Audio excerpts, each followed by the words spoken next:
లోతు పిల్లలు ఎవరు అనంటే వీళ్ళు మొదటి మాట రక్షణ పొందని పిల్లలు. They are unsaved children. లోతు పిల్లలు రక్షణ పొందని పిల్లలు. రక్షణ పొందిన వాళ్ళకి తేడా ఏంటో తెలుసా? ఒకటే, ఇటు చూడండి.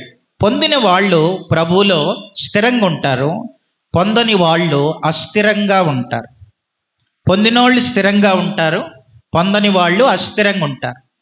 వాళ్ళు స్థిరంగా దేవునిలో ఉన్నారు, వీళ్ళు అస్థిరులు.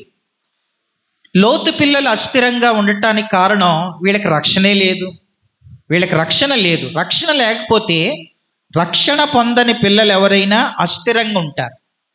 ప్రపంచ వింతల్లో ఒకటి ఈఫిల్ టవర్ ప్రపంచ వింతల్లో ఒకటి.